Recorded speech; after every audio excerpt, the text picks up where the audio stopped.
Hello friends, हमारे channel maximum तैयारी पर आप सभी का स्वागत है। दोस्तों, आई होप आप सभी लोग बहुत अच्छे होंगे दोस्तों और अपनी तैयारी को जमकर कर रहे होंगे। दोस्तों, आज हम लोग जा रहे हैं मुख्य सेविका भर्ती के लिए प्रैक्टिस नंबर 20 करने जा रहे हैं। अगर वीडियो पसंद आए तो लाइक, शेयर और सब्सक्राइब जरूर करिएगा और कमेंट बॉक्स में बताइएगा कि आपके कितने क्वेश्चन सही रहे।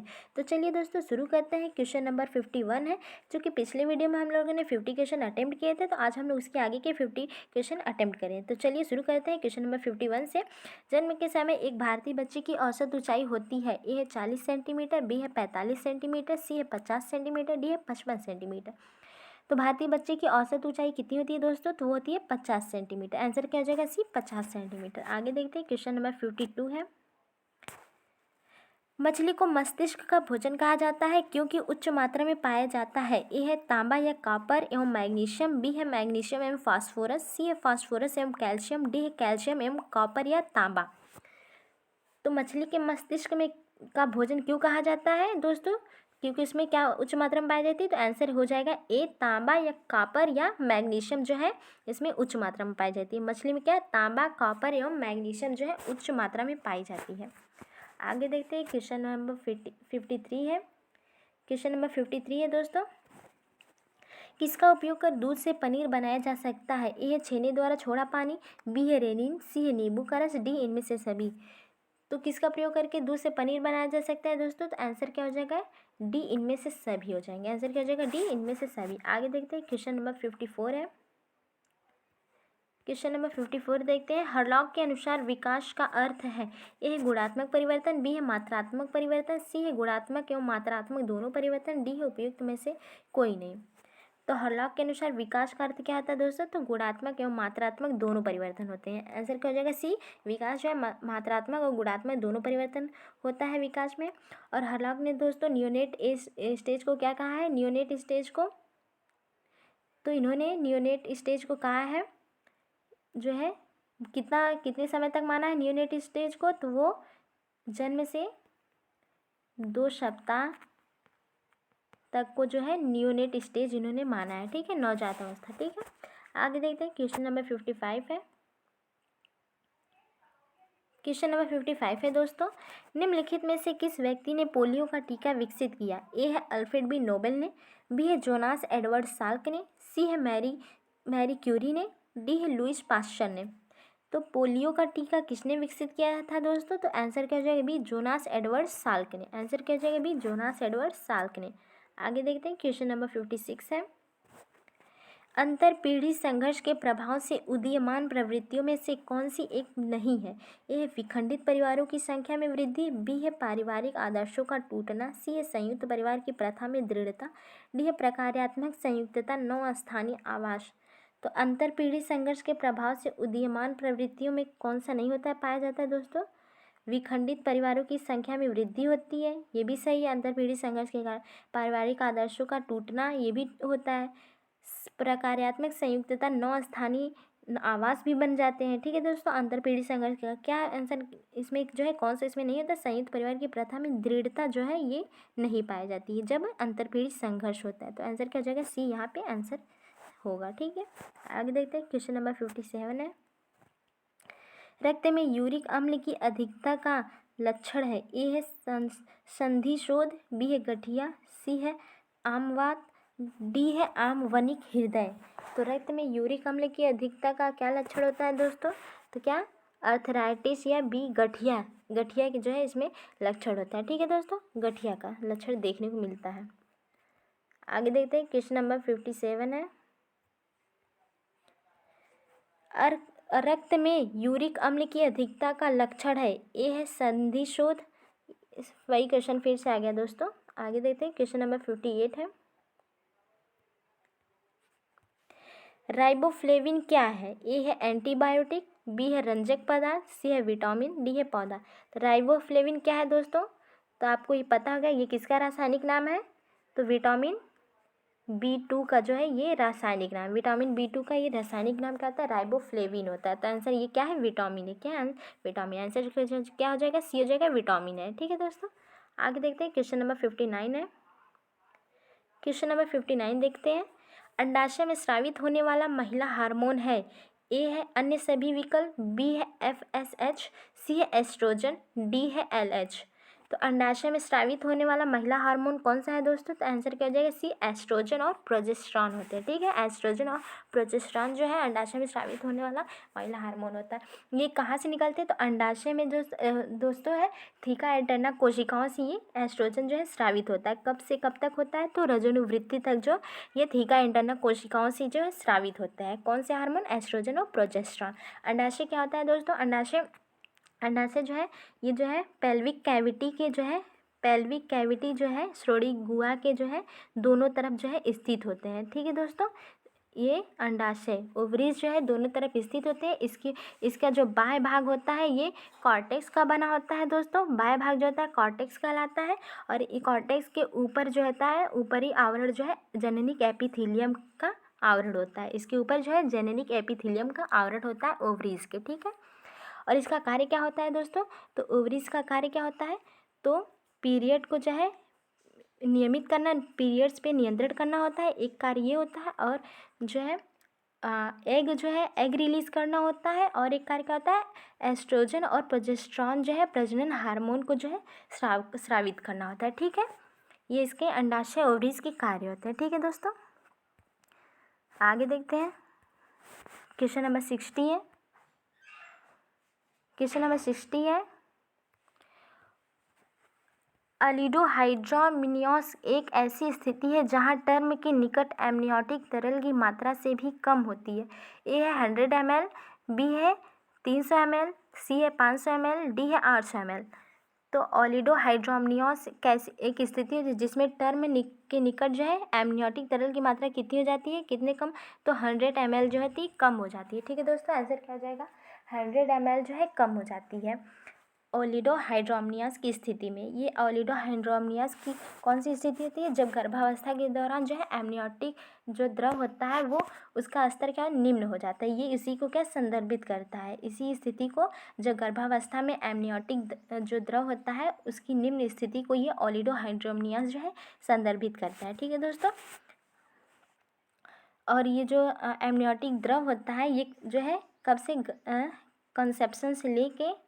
कॉन्सेप्शन यानी गर्भधारण से लेके 33 सप्ताह तक जो है लगातार यह एमनियोटिक द्रव जो है बढ़ता रहता है। ठीक है, एमनियोटिक द्रव जो है लगातार बढ़ता रहता है 33 सप्ताह तक। गर्भधारण से लेकर 33 सप्ताह तक एमनियोटिक जो पदार्थ होता है ये बढ़ता रहता है। और एमनियोटिक द्रव को मापने की जो है दोस्तों मापने के दो तरीके होते हैं। कौन कौन से? पहला है AFI और दूसरा जो होता है MPD। एमनियोटिक द्रव को मापने की दो तरीके कौन से? AFI और MPD जो है ये दो तरीके होते हैं। ठीक है, तो आंसर यहाँ पे 100 ml जो है कम होता है एमनियोटिक द्रव। आगे देखते हैं, क्वेश्चन नंबर 61 है। धीमा विकास करने वाले बच्चों को इसके द्वारा पहचाना जाता है। ए है गति या कुशलता समन्वय में देरी, बी है बोलने में देरी, सी है सामाजिक व्यवहार में देरी, डी है भावनात्मक व्यवहार में देरी। तो धीमा विकास करने वाले बच्चों को किसके द्वारा पहचाना जाता है दोस्तों? तो गति या कुशलता समन्वय में क्या देरी होती है। ठीक है, आगे देखते हैं, क्वेश्चन नंबर 62 है। क्वेश्चन नंबर 62 देखते हैं, हरित क्रांति का विस्तृत प्रभाव किस पर अधिक पाया गया? ए है चावल और गेहूं पर, बी है केवल चावल पर, सी है केवल गेहूं पर, डी है चावल गेहूं और दालों पर। तो हरित क्रांति का विस्तृत प्रभाव किस पर अधिक देखने को मिलता है? वो है ये हो जाएगा चावल और गेहूं पर जो है अधिक देखने को मिला। अगर पूछे हरित क्रांति जो है विश्व में हरित क्रांति के जनक कौन माने जाते हैं? विश्व में हरित क्रांति के जनक नॉर्मन बोरलॉग माने जाते हैं।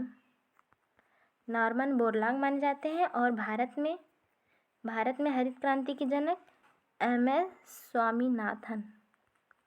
स्वामीनाथन जो है माने जाते हैं। ठीक है, विश्व में नॉर्मन बोरलॉग और भारत में MS स्वामीनाथन जो है हरित क्रांति के जनक हैं। ठीक है दोस्तों, तो आंसर यहाँ पे ये जाएगा चावल और गेहूं पर अधिक हरित क्रांति का प्रभाव देखने को मिला। ठीक है, आगे देखते हैं, क्वेश्चन नंबर 63 है। मेयोनेज में अंडे की भूमिका का उदाहरण है। ए है पैसीकारक अभिकर्ता का, बी है थिकनिंग अभिकर्ता का, सी है क्लैरिफाइंग अभिकर्ता का, डी है ग्लेजिंग अभिकर्ता का। तो मेयोनेज में अंडे की भूमिका का उदाहरण क्या है दोस्तों? ये पायसी कारक अभिकर्ता का उदाहरण है। किसका? पायसी कारक अभिकर्ता का उदाहरण। जो मेयोनेज में जो है, मेयोनेज बनाने के लिए दोस्तों अंडे के किस भाग का प्रयोग करते हैं? तो अंडे का जो पीला भाग होता है, इससे जो है मेयोनेज बनाने में इसका प्रयोग किया जाता है। सफ़ेद भाग को निकाल दिया जाता है, केवल पीले भाग का जो है मेयोनेज बनाने में किया जाता है। और मेयोनेज का उपयोग जो है बिस्किट हो गया, पेस्ट्रीज हो गई और केक आदि बनाने में किया जाता है। ठीक है, मेयोनेज का उपयोग। आंसर क्या हो जाएगा? ए, पायसी कारक अभिकर्ता का अंडे की भूमिका होती है मेयोनेज में। आगे देखते हैं, क्वेश्चन नंबर 64 है।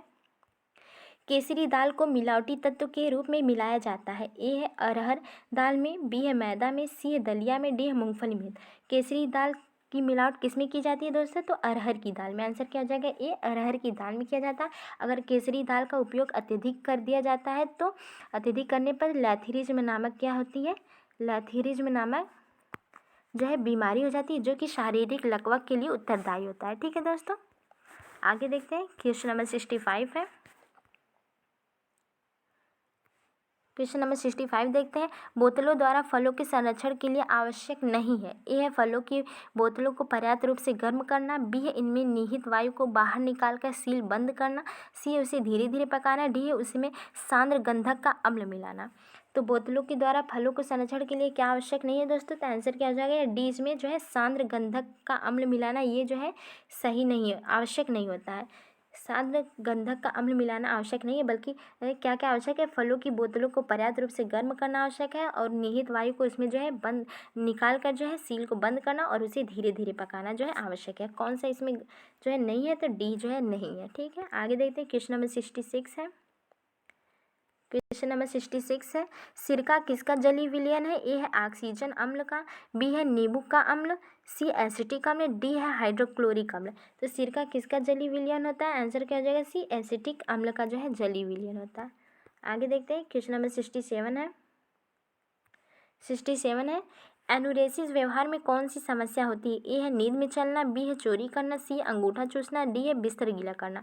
तो एनुरेसिस व्यवहार में कौन सी समस्या होती है दोस्तों? तो वह है बिस्तर गीला करने की होती है। ठीक है, आंसर क्या हो जाएगा? डी, एनुरेसिस व्यवहार जो है बिस्तर गीला करने से संबंधित है। आगे देखते हैं, क्वेश्चन नंबर 68 है। आसक्ति का आधार विज्ञान सिद्धांत प्रस्तावित किया गया था। ए है बॉल्वी के द्वारा, बी है एरिक एरिक्सन, सी है जीन पियाजे, डी है पावलोव। तो आसक्ति का आधार विज्ञान सिद्धांत प्रस्तावित किया है बॉल्वी ने। आंसर क्या हो जाएगा? ए, बाल्वी ने। आसक्ति का आधार विज्ञान सिद्धांत बाल्वी। और एरिक एरिक्सन ने जो है मनोसामाजिक सिद्धांत दिया है। मनोसामाजिक सिद्धांत एरिक एरिक्सन ने दिया है। जीन पियाजे ने संज्ञानात्मक विकास का सिद्धांत दिया है, जिसके 4 चरण भी बताए हैं। पावलोव ने शास्त्रीय जो है अनुबंधन का सिद्धांत दिया है। पावलोव ने शास्त्रीय अनुबंधन या शास्त्रीय अनुकूलन का सिद्धांत जो है पावलोव ने दिया है। ठीक है दोस्तों, तो आंसर यहाँ पे ए हो जाएगा, बॉल्वी का है। आगे देखते हैं, क्वेश्चन नंबर 69 है। कौन सा टीका शिशु को जन्म के प्रथम माह में लगवाना चाहिए? ए है BCG का, बी है पोलियो का, सी है हैजा का, डी है टिटेनस का।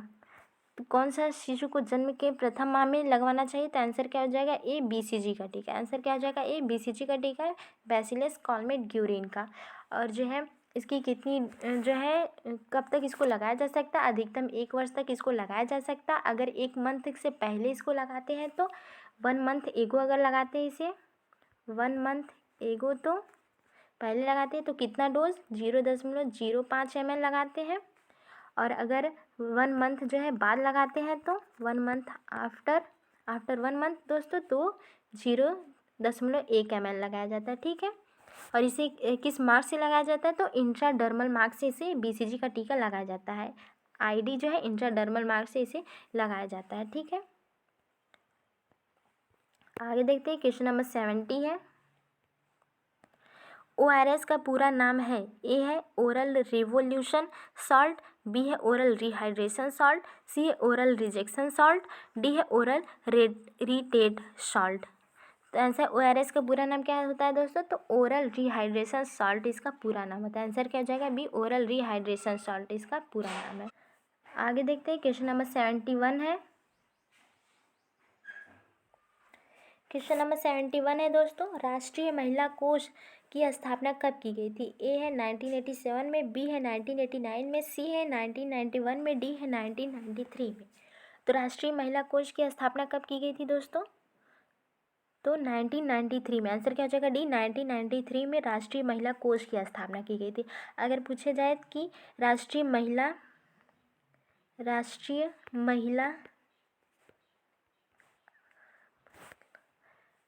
आयोग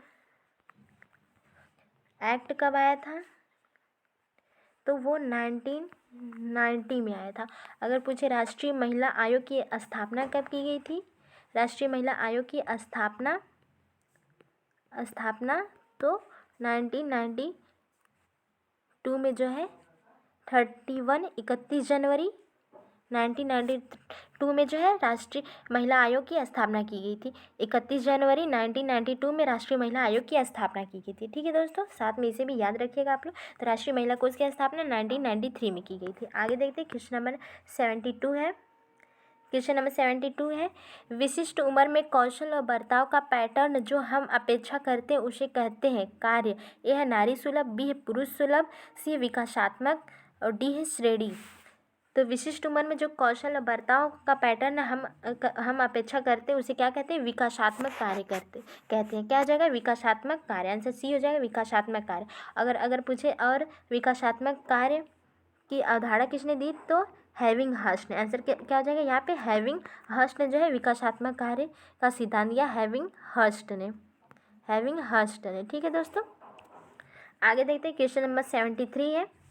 क्वेश्चन नंबर 73 है, विद्यार्थी द्वारा इतिहास कक्षा में सीखी गई अवधारणा का उपयोग हिंदी कक्षा में किया जाता है। यह उदाहरण है, ए धनात्मक अंतरण का, बी है ऊर्ध्व अंतरण का, सी है द्विपार्श्विक अंतरण का, डी है ऋणात्मक अंतरण का। तो विद्यार्थी द्वारा इतिहास की कक्षा में सीखी गई अवधारणा का उपयोग हिंदी कक्षा में किया जा रहा है, तो एक ऐसा उदाहरण, तो ये धनात्मक अंतरण का उदाहरण है कि वह इतिहास में सीखा और हिंदी की कक्षा में यूज़ कर ले रहा है, तो ये धनात्मक अंतरण हो जाएगा। ठीक है दोस्तों, क्या हो जाएगा, धनात्मक अंतरण हो जाएगा।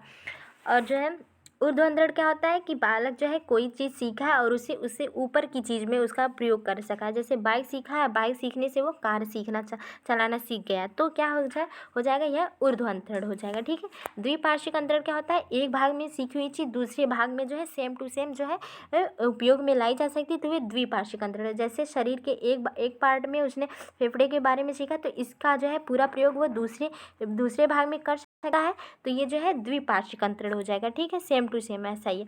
ऋणात्मक अंतरण क्या होता है, तो ऋणात्मक अंतरण में क्या होगा, अगर वो सीखी हुई कोई चीज़ सीखा है, उससे जो है उसका जो प्रभाव आगे की चीज़ में जो है नकारात्मक पड़ रहा है, तो वो ऋणात्मक अंतरण में हो जाएगा। ठीक है, इसका आंसर क्या हो जाएगा यहाँ पे, ये हो जाएगा धनात्मक अंतरण। आगे देखते हैं, क्वेश्चन नंबर 74 है, एक शिशु को दूध छुड़ाने व भोजन शुरू करने की सही आयु है, ए है 3 माह, बी है 6 माह, सी है 9 माह, डी है 12 माह। तो दूध छुड़ाने और भोजन शुरू करने का सही जो है आयु क्या है दोस्तों, तो वो हो जाएगा बी 6 माह। आंसर क्या हो जाएगा, बी 6 माह जो होती है, वीनिंग करने की जो शुरुआत होती है वो 6 माह होती है। ठीक है दोस्तों, और अगर इस पूछे कि स्तनपान जो है छुड़ा रही है यहाँ पे, और माँ जो है स्तनपान को छुड़ा रही है और भोजन शुरू करी है, स्तनपान के बारे में जान लेते हैं कि स्तनपान सप्ताह कब से कब तक मनाया जाता है। तो स्तनपान सप्ताह जो है 1 से 7 अगस्त तक जो है स्तनपान सप्ताह जो है मनाया जाता है। ठीक है दोस्तों, स्तनपान सप्ताह 1 अगस्त से 7 अगस्त के बीच में मनाया जाता है स्तनपान सप्ताह। और जो है स्तनपान जो है सप्ताह सबसे पहली बार मनाया किसने था, तो 1992 में वाबा के द्वारा, किसके द्वारा, वाबा के द्वारा मनाया गया था। World alliance breast feeding action, world alliance breast feeding action के द्वारा जो है पहली बार जो है स्तनपान सप्ताह मनाया गया था 1992 में। ठीक है दोस्तों, और इसी से स्तनपान से संबंधित जो है एक जो है योजना भी लॉन्च की गई थी, तो माँ का पूर्ण स्नेह नामक एक जो है योजना भी लॉन्च की गई थी स्वास्थ्य और परिवार कल्याण मंत्रालय के द्वारा। माँ या तो ऐसे लिख के आ सकता है दोस्तों, माँ का पूर्ण स्नेह, या फिर ऐसे भी पूछ सकता है माँ यानी मदर एब्सोल्यूट अफेक्शन। ठीक है, माँ का पूर्ण स्नेह, और ये स्वास्थ्य और परिवार कल्याण मंत्रालय के द्वारा दोस्तों लॉन्च की गई थी। माँ का पूर्ण स्नेह जो है योजना जो है लॉन्च की गई थी, कब की गई थी, तो 5 5 अगस्त 2016 को जो है यह योजना लॉन्च की गई थी। क्योंकि स्तनपान सप्ताह 1 से 7 अगस्त के बीच में मनाया जाता है, तो उसी बीच में 5 अगस्त को जो है माँ का पूर्ण स्नेह नामक जो है योजना लॉन्च की थी स्वास्थ्य और परिवार कल्याण मंत्रालय ने। ठीक है दोस्तों, इससे याद रखिएगा आप लोग। आगे देखते हैं, तो आंसर यहाँ पे क्या हो जाएगा, आंसर हो जाएगा बी 6 सप्ताह पे। ठीक है, आगे देखते हैं, क्वेश्चन नंबर 75 है। क्वेश्चन नंबर 75 देखते हैं, खसरे से प्रतिरक्षण करने की आयु है, ए है जन्म के तुरंत बाद, बी है 5 महीने पर, सी है 9 महीने पर, डी है 12 महीने तक। तो मीजल्स या खसरा जो है क्या टीका कब दिया जाता है दोस्तों? पहली बात तो 9 से 12 महीने के बीच में जो है पहला टीका दिया जाता है। इसके दो टीके लगते हैं, एक तो 9 से 12 महीने के बीच में लगते हैं दोस्तों, और दूसरा जो है 16 से 24 महीने के मंथ पे जो है 16 से 24 महीने के दूसरा टीका लगता है। ठीक है दोस्तों, खसरे का। और इसे किस मार्ग से दिया जाता है? तो सबक्यूटेनियस मार्ग से जो है दिया जाता है। सबक्यूटेनियस मार्ग से जो है खसरे का टीका जो है दिया जाता है। ठीक है, आगे देखते हैं, क्वेश्चन नंबर 76 है। क्वेश्चन नंबर 76 है दोस्तों, कौन सा टीका 3 रोगों से शिशु की रक्षा करता है? ए है BCG का, बी है DPT का, सी है ATS का, डी है TAB का, टैब का। तो किसका है दोस्तों, किसका टीका जो है तीन रोगों से शिशु की रक्षा करता है? DPT का। आंसर क्या हो जाएगा? DPT से। डी से डिप्थीरिया, पी से पर्ट्यूसिस और टी से टिटनस टोक्सोइड। ठीक है दोस्तों, डिप्थीरिया, पर्ट्यूसिस और टिटनस के लिए। ठीक है, DPT जो है 3 रोगों से शिशु की रक्षा करता है। आगे देखते हैं, क्वेश्चन नंबर 77 है। क्वेश्चन नंबर 77 देखते हैं, बालपन में असुखद मनोभावों की प्रबलता बच्चे का जीवन के प्रति दृष्टिकोण और उसके अन्य लोगों से संबंधों को बिगाड़ देता है। कारण क्या है? वे दूसरों के साथ स्नेहपूर्ण और मैत्रीपूर्ण संबंध बनाने का प्रयास नहीं करते क्योंकि उनका व्यवहार स्वीकार योग्य नहीं होता है। तो यहाँ पे कह रहे हैं बालपन में असुखद जो मनोभाव होते हैं उसकी प्रबलता अगर शिशु में अधिक हो जाए तो बच्चा जो है जीवन के प्रति दृष्टिकोण और उनके अन्य लोगों से संबंधों को बिगाड़ देता है। ठीक है, तो अगर क्या है असुखद शिशु में क्या असुखद मनोभाव की प्रबलता हो जाए तो वह बच्चे के जीवन के प्रति जो दृष्टिकोण होते हैं और जो नज़रिया होता है और जो अन्य लोगों से संबंधों को क्या करते हैं, बिगाड़ देते हैं। कौन? तो सुखद मनोभाव की प्रबलता अगर जो है, और इसके कारण क्या होंगे? तो वे जो है दूसरे के साथ जो है स्नेहपूर्ण और मैत्रीपूर्ण, इसके कारण जो है वे दूसरे के साथ स्नेहपूर्ण और मैत्रीपूर्ण संबंध बनाने का प्रयास भी नहीं करेंगे, और जिस न संबंध बनाने का प्रयास करेंगे तो इसे दूसरे लोग भी क्या उसे स्वीकार नहीं करेंगे। ठीक है, तो आंसर ये दोनों ही जो कारण और जो है इसका जो अभिकथन है और कारण दोनों ही क्या है, सही है, और सही स्पष्टीकरण भी इसका है। तो आंसर क्या हो जाएगा? यहाँ पे दोनों ही सही है। तो यहाँ पे ए और आर दोनों सही है। हाँ दोस्तों, ए और आर क्या है, दोनों ही सही है। तो आंसर क्या हो जाएगा? ए और दोनों सही है। आगे देखते हैं, क्वेश्चन नंबर 78 है। क्वेश्चन नंबर 78 है, केंद्रक को कोशिका द्रव से अलग करता है। ए है केंद्रक छिद्र, बी है केंद्रक झिल्ली, सी है न्यूक्लियोप्लाज्म, डी है साइटोप्लाज्मिक झिल्ली। तो केंद्रक को कोशिका द्रव से कौन अलग करता है? तो वो है केंद्रक झिल्ली। केंद्रक को कोशिका द्रव से केंद्रक झिल्ली जो है अलग करती है। ठीक है, आगे देखते हैं, क्वेश्चन नंबर 79 है। क्वेश्चन नंबर 79 देखते हैं, बच्चे का लिंग निर्धारण कौन करता है? ए है पुरुष शुक्राणु द्वारा होता है, बी है महिला अंड द्वारा होता है, सी है गर्भावस्था के दौरान भोजन लेने से होता है, डी है गर्भावस्था से पहले लिए गए भोजन से होता है। तो बच्चे का लिंग निर्धारण किसके द्वारा होता है दोस्तों? तो पुरुष शुक्राणु द्वारा होता है। आंसर ए हो जाएगा, पुरुष शुक्राणु के द्वारा होता है, क्योंकि माँ में क्या एक्स पाए जाते हैं और पुरुष में जो है पिता में XY पाया जाता है। चूँकि माँ में X से X समान है, अगर XX मिलता है तो महिला हो जाएगी, माँ का X मिलेगा, पिता का X जो है लड़की का जन्म होगा, और माँ का X मिलेगा और पिता का Y मिलेगा तो लड़के का जन्म होता है। तो कौन निर्धारण कर रहा है यहाँ पे? लड़की और लड़के होने का पुरुष शुक्राणु जो है इसमें इसका निर्धारण कर रहा है। तो आंसर क्या हो जाएगा? ए। ठीक है दोस्तों, आगे देखते हैं, क्वेश्चन नंबर 80 है। क्वेश्चन नंबर 80 है दोस्तों, शुक्राणु पाए जाते हैं। ए है गर्भाशय में, बी है डिंबवाहिनी नलिकाओं में, सी है योनि में, डी है वृषण में। तो शुक्राणु किस में पाए जाते हैं दोस्तों? तो वृषण में पाए जाते हैं। आंसर क्या हो जाएगा? डी, वृषण में पाए जाते हैं।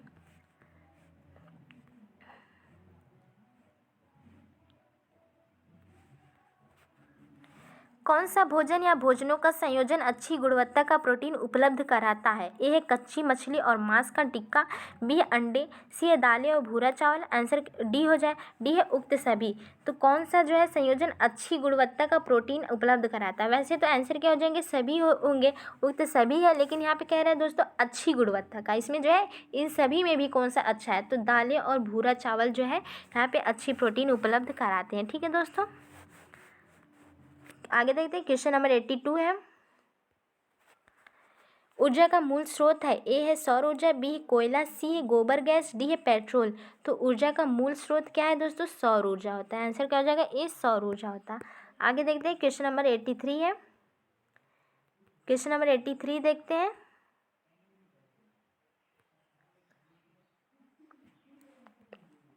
इसे दोस्तों सुमेलित करना है। जीवाणु, इधर जो है जीवाणु दिए गए हैं और इससे होने वाली बीमारियां दी गई है। ठीक है दोस्तों, इधर तो साल्मोनेला जीवाणु से जो है किसके लिए उत्तरदायी होता है? Salmonella, Shigella, Clostridium, titania solium और ट्रिचिनेला स्पाइरेलिस। तो साल्मोनेला टाइफी नामक बैक्टीरिया से जो है क्या होता है? टाइफाइड होता है। तो साल्मोनेला जो है मियादी, उसे टाइफाइड को मियादी बुखार भी कहते हैं, यहाँ पे ई से मिल जाएगा।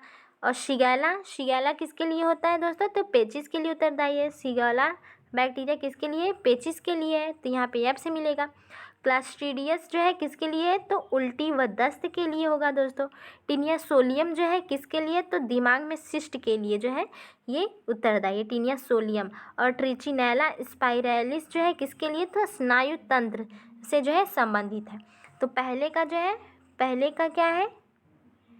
साल्मोनेला का ई हो जाएगा, पहले का ई हो जाएगा। शिगेला का क्या है? पेचिस है, एफ हो जाएगा।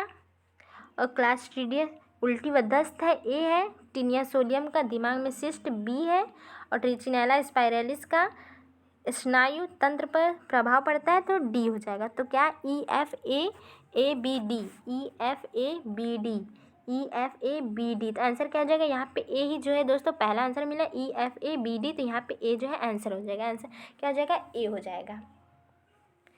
ठीक है दोस्तों, आगे देखते हैं। क्वेश्चन नंबर 84 है, क्वेश्चन नंबर 84 देखते हैं। पोषण एक प्रक्रिया है जिसके द्वारा शरीर, पोषण क्या है? एक प्रक्रिया है जिसके द्वारा शरीर के सभी भाग आवश्यक पदार्थ प्राप्त करते हैं। बी है एक प्रक्रिया है जिसके द्वारा शरीर पदार्थों का उपयोग समृद्धि और नवीकरण के लिए करता है। सी है एक प्रक्रिया है जहाँ पदार्थ उनके कार्यों और समृद्धि के लिए प्राप्त किए जाते हैं और उपयोग किए जाते हैं।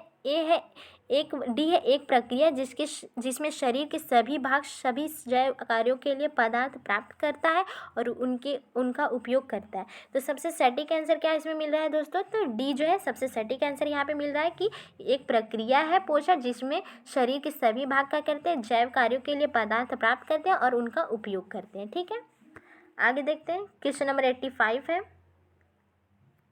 रॉल क्या है? ए है वर्णक है, बी है रंजक है, सी है रंग है, डी है धागा है। तो रॉल क्या है दोस्तों?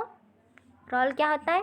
रॉल या रेजिन जो है ये हमें कहा शंकुधारी जो या कोणधारी जो पेड़ होते हैं वृक्ष से, कोणधारी वृक्षों से जो है ये पाए जाते हैं। रॉल क्या होता है? ये वर्णक होता है। आंसर क्या हो जाएगा? ए जो है वर्णक, ये वर्णक होते हैं जो शंकुधारी वृक्ष के जो छाल जो होती है वहाँ से ये पाए जाते हैं। रॉल या रेजिन होते हैं, इसे कहते हैं। और इसका उपयोग क्या होता है? तो गोंद, रॉल का प्रयोग जो है छाल से जो है गोंद जो निकलता है उसमें से गोंद या फिर जो वर्निश, लकड़ी के लिए जो वर्निश बनाई जाती है उसमें जो है उपयोग किया जाता है रॉल या रेजिन का। ठीक है दोस्तों, तो ये रॉल क्या है? वर्णक होता है, पिगमेंट। आगे देखते हैं। क्वेश्चन नंबर 86 है, क्वेश्चन नंबर 86 है दोस्तों। अपने परिवार, समाज तथा राष्ट्र हित हेतु अपनी क्षमताओं का संपूर्ण उपयोग कर मानव जाति का कल्याण कर सकता है। तो कौन सा व्यक्ति? ए कुपोषित व्यक्ति, बी है सुपोषित व्यक्ति, सी है स्वस्थ व्यक्ति, डी है इनमें से कोई नहीं। तो कौन सा व्यक्ति है जो अपने परिवार की, समाज की और राष्ट्र के हित के लिए अपनी क्षमताओं का पूरा उपयोग कर सकता है मानव जाति के कल्याण के लिए? तो वो कैसा व्यक्ति होगा? स्वस्थ व्यक्ति। कुपोषित व्यक्ति तो ऐसा कर ही नहीं सकता। सुपोषित भी, ज़्यादा अत्यधिक भी सुपोषित है तो भी वो जो है वो नहीं कर सकता है। और क्या? स्वस्थ व्यक्ति होना चाहिए। कैसा? तो स्वस्थ होना चाहिए। आगे देखते हैं। क्वेश्चन नंबर 87 है, किण्वन से क्या बढ़ता है? ए है पाचनशीलता, बी है कैल्शियम, सी है विटामिन ए, डी है कुल प्रोटीन। तो किण्वन से क्या होता है दोस्तों, बढ़ता है, तो पाचनशीलता बढ़ती है। 87 का ए हो जाएगा, पाचनशीलता बढ़ती है। किण्वन जब जो है फर्मेंटेशन जब किया जाता है तो उसमें पाचनशीलता उस पदार्थ में जो है बढ़ जाती है, पाचनशीलता उसकी बढ़ जाती है, और जो है इसमें विटामिन बी कॉम्प्लेक्स की जो है, विटामिन बी कॉम्प्लेक्स जो है इसकी भी मात्रा जो है उसमें बढ़ जाती है। ठीक है, vitamin B complex B1 B2 B3 की जो मात्रा जो है इसमें बढ़ जाती है जब किसी पदार्थ का हम फर्मेंटेशन करते हैं। तो फर्मेंटेशन के बारे में जान लेते हैं दोस्तों। किण्वन जो है इसका जो है खोज किसने की थी, किण्वन की खोज, तो 1997 में क्रुइक्सशेक ने किया था। किसने किया था, क्रुइक्सशेक ने जो है किण्वन की खोज की थी 1997 में, किण्वन की खोज की थी। और फर्मेंटेशन किस पदार्थ का किया जाता है दोस्तों, जिसमें क्या कार्ब्स की मात्रा क्या हो, अधिक हो, जिसमें कार्बोहाइड्रेट या कार्बोनिक जो है, कार्बोनिक पदार्थों की क्या हो, मात्रा अधिक होती है, उसका ही जो है किण्वन किया जाता है। ठीक है, उसी पदार्थ का जो है कार्ब्स की जिसमें मात्रा अधिक हो उसी का जो है फर्मेंटेशन किया जाता है। क्यों, कार्ब्स की ही क्यों मात्रा अधिक होती है तो किया जाता है, क्योंकि क्या होता है, कार्ब्स की मात्रा अधिक होने से उसमें जो है अच्छे पदार्थ, मतलब वो क्या खराब नहीं होते। अगर जैसे कार्ब्स की हो, जिसमें अगर कार्ब्स की मात्रा कम होगी, जैसे प्रोटीन और वसा की मात्रा मान लीजिए उसमें अधिक है, तो क्या होगी, तो उसमें क्या है, प्रोटीन और वसा में जो फर्मेंटेशन होगा, इससे क्या होते हैं, उसमें जो है बदबूदार जो है, इस बदबूदार और उसमें जो है ये खराब पदार्थ को क्या, प्रोटीन और वसा जो होती है ये फर्मेंटेशन करने के बाद पदार्थ को खराब कर देते हैं। ठीक है, तो इसलिए प्रोटीन और वसा वाली जिसमें मात्रा अधिक होती तो उसका जो है फर्मेंटेशन करने पर वो जो है खाद्य पदार्थ खराब हो जाएंगे, जबकि कार्ब्स की मात्रा अगर उसमें अधिक होगी, अगर प्रोटीन और वसा की तुलना में उसमें सबसे अधिक जो है कार्ब्स की मात्रा है, तो वो जो है पदार्थ का फर्मेंटेशन करेंगे तो वो उसमें अच्छी गुणवत्ता का जो है फर्मेंटेशन होगा। ठीक है, क्यों, कार्ब्स की मात्रा अधिक होगी तो जो है कार्ब्स की मात्रा अधिक होने में प्रोटीन और वसा की जो फर्मेंटेशन की क्रिया वो जो है रोक देती है कार्ब्स, और जो है इसमें तो वो खराब पद नहीं होते हैं। ठीक है दोस्तों, और इसके लिए किण्वन के लिए किसका जो है किण्वन पर प्रभाव पड़ता है, तो तापमान का, ये तापमान से प्रभावित होते हैं, और आर्द्रता से होते हैं, और pH यानी अम्लता से होते हैं। ठीक है दोस्तों, तापमान किण्वन के लिए कितना चाहिए होता है, जब अगर फर्मेंटेशन करना है तो उचित तापमान कितना आवश्यक होता है, तो 28 डिग्री सेल्सियस से लेकर 35 डिग्री सेल्सियस जो है इसके लिए उचित तापमान जो है आवश्यक होता है। अगर 50 डिग्री सेल्सियस तक तापमान कर देंगे तो इसमें जो है ईस्ट जो है नष्ट हो जाएंगे, तो फर्मेंटेशन की क्रिया पूरी नहीं हो पाएगी। ठीक है, ईस्ट क्या है, नष्ट हो जाते हैं अगर 50 डिग्री सेल्सियस से अधिक हो जाएगा तो, या 50 डिग्री सेल्सियस जो आर्द्रता जो है, इसमें फर्मेंटेशन के लिए आर्द्रता की भी आवश्यकता होती है, और pH कितना होना चाहिए, 6 से 8 जो है इसमें pH होना चाहिए इसके लिए। ठीक है, खाद्य पदार्थ का pH जो है 6 से 8 होना चाहिए। ठीक है दोस्तों, तो फर्मेंटेशन के बारे में हम लोगों ने इतना जाना जो कि वेरी इंपॉर्टेंट है। ठीक है दोस्तों, आप लोग जो भी बताया मैंने इसको याद रखिएगा। तो यहाँ पे आंसर क्या हो जाएगा, ए हो जाएगा यहाँ पे आंसर। आगे देखते हैं, क्वेश्चन नंबर 88 है।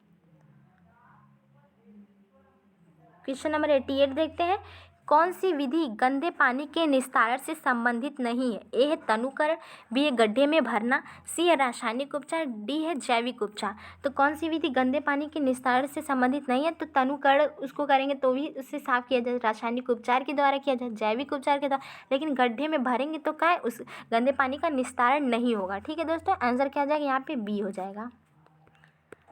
आगे देखते हैं, क्वेश्चन नंबर 89 है, कौन से विटामिन की कमी से किसी वयस्क व्यक्ति में ऑस्टियोपोरोसिस में विकास के परिणाम स्वरूप होती है। ए है विटामिन ए, बी है विटामिन डी, सी है विटामिन सी, और डी है विटामिन के।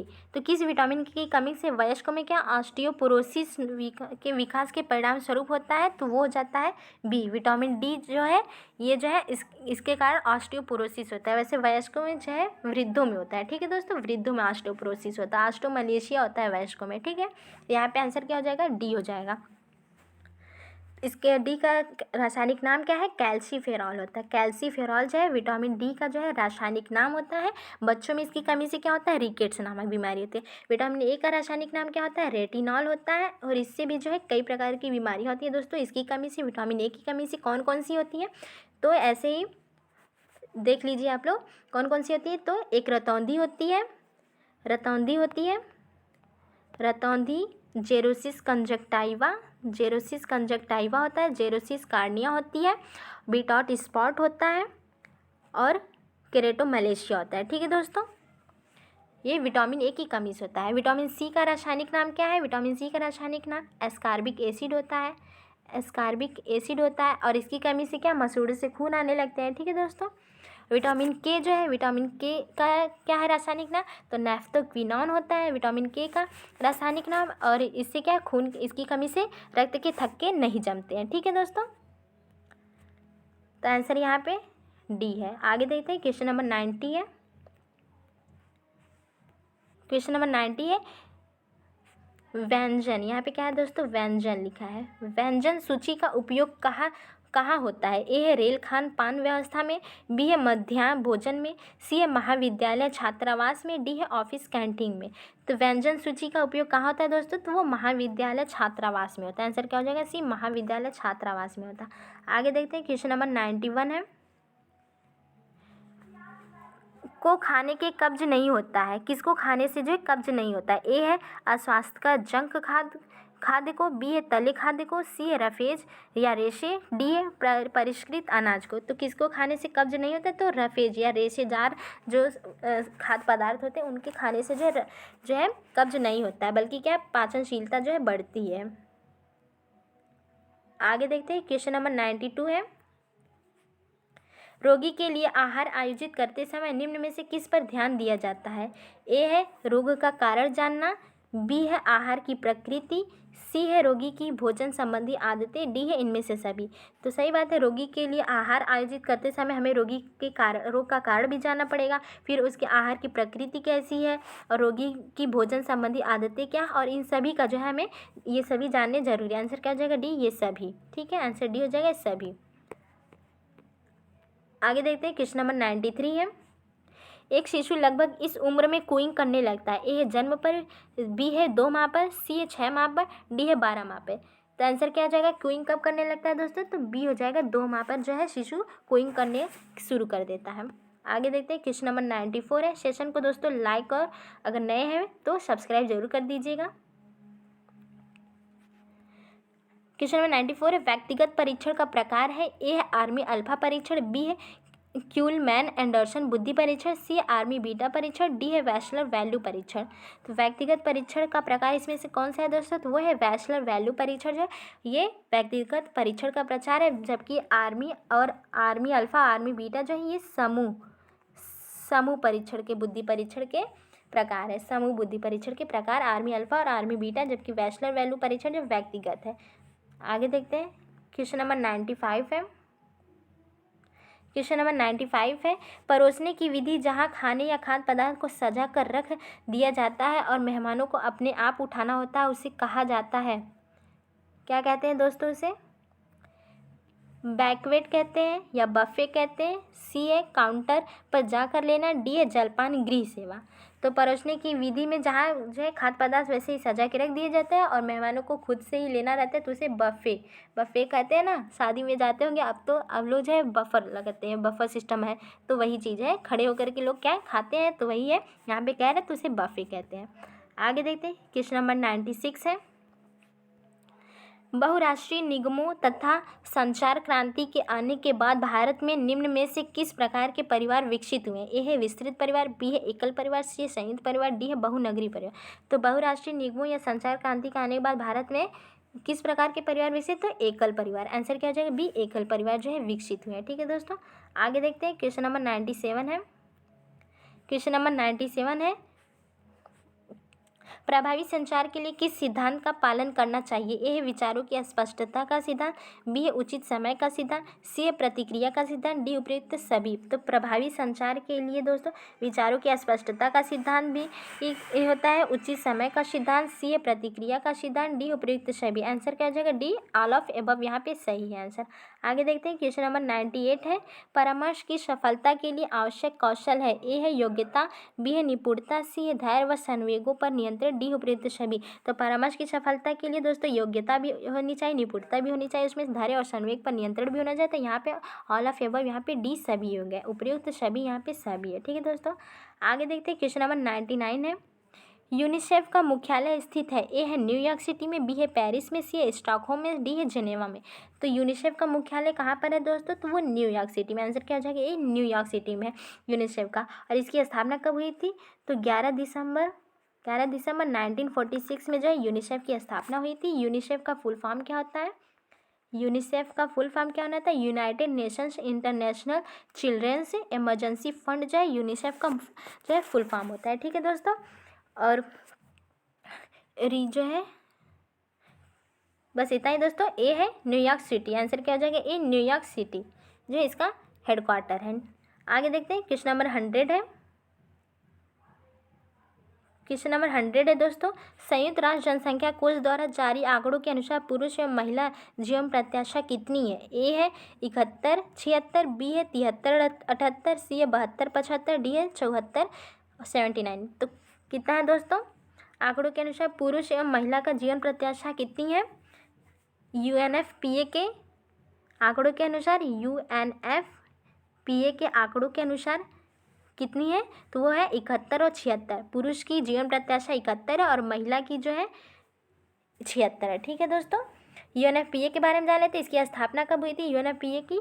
तो 1969 में जो है UNFPA की स्थापना हुई थी। और इसका जो है 1987 में इसका नाम बदल के संयुक्त राष्ट्र जनसंख्या कोष रख दिया गया। पहले क्या था? UNFPA United nation fund for population activities इसका नाम था पहले। ठीक है दोस्तों।